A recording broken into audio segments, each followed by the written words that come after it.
All right, so let's just do something really, really simple. I'm going to take this guy right here. I'm going to move its pivot point. So again, that's the pan behind tool. I'm just going to move it right straight down here. Now, if you notice that, I've actually animated my pivot point moving up and down. So that's not really what we want to do. So let's open this up and move it like that. Because before it was here, and now we moved our pivot point down there. So that's a bit of a problem. So go ahead and just move this back to frame number 1 and pan behind. There we go. And that never set a pivot point on an anchor point, so it's there no matter what. I'm going to set a keyframe here for position, just to hold it there for a little bit longer and scale. I don't think it's going to actually move its position around, but I'll keep a keyframe there just in case. I'm going to have it just squash. So under scale, unlock the two X and Y's. I'm going to take the Y scale, make it X scale, make it wider, and the Y scale and bring it down. And then this guy here, we'll use the move tool. This guy will be coming down on it. So it's going to start here. I need to actually have it move down in. So I'm going to just move it in like that. I don't think I'm actually even going to animate the scale in this particular case. We'll leave that alone. In fact, I'm going to go ahead and just delete that scale keyframe there. I don't think any pressing needs to be scaled at all. Maybe rotated. I actually may have it rotate. So I'm going to go ahead and do this. Close and hit P and Shift R, and that'll open up position and rotation. I'm just going to keyframe at 0, and then just keyframe the rotation there too, just to be sure. I might use it, I might not. So it's moving in, pressing in, and since it presses in, it starts to squash, so I need to have it force its way in there.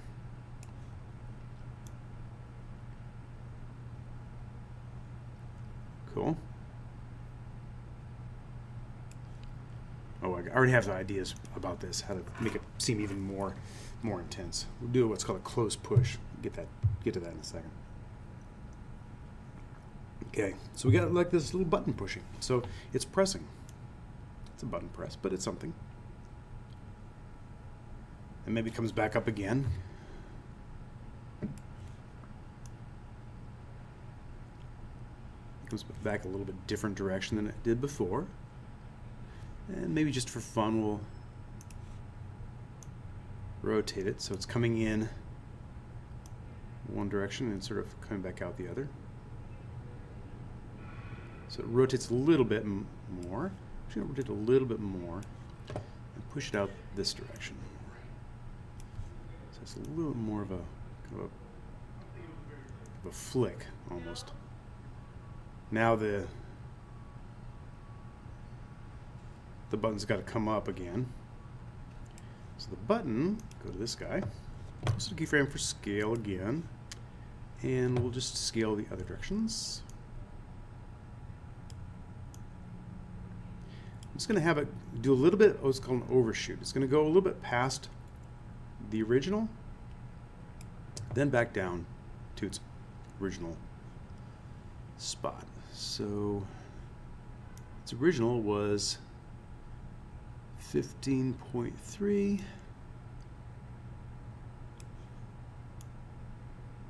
A little bit narrower and a little bit longer. So it's kind of pushing against it a little bit and then goes back down to its original. So you guess it, we'll copy this and we'll paste it. So that's the original keyframe.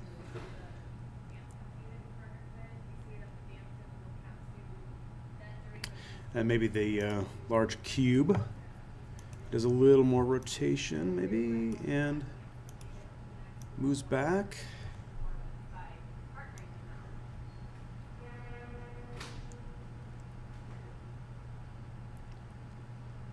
Sort of holds this pose for a second.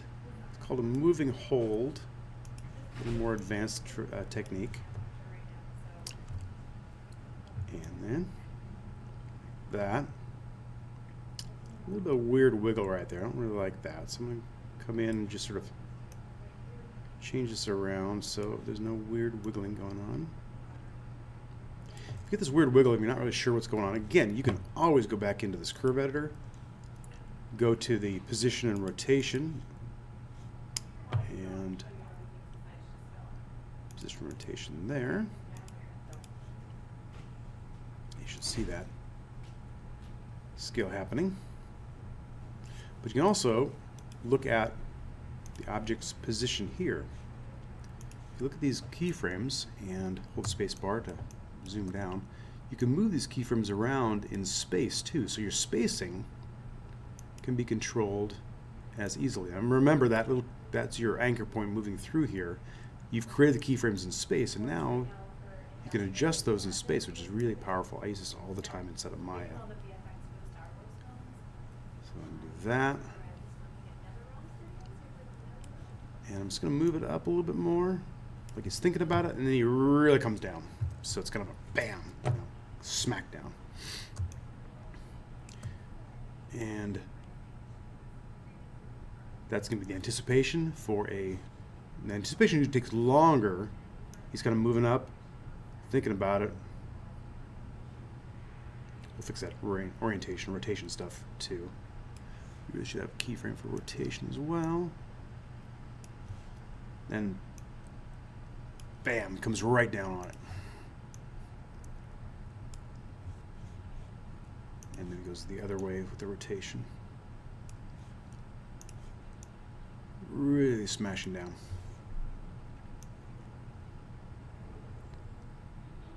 Okay. I'll check the rotation out here in a second. In fact, let me look at it right now. So that rotation is oddly plateaued here.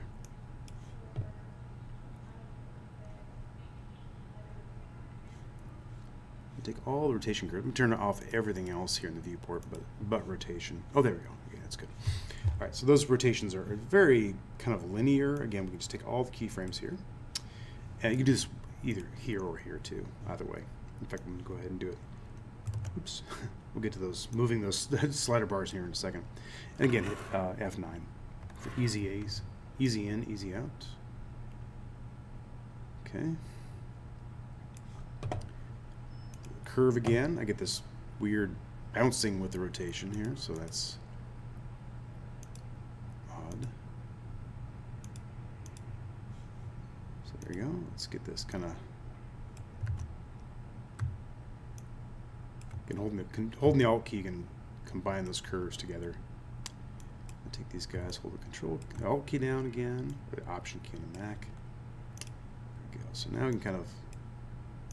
There's a lot of speed right here in this rotation, this direction. So I'm just gonna hold the Alt key to lock those curves together. I'm just gonna make this really much more smooth, just kind of a soft effect. There we go. Much softer.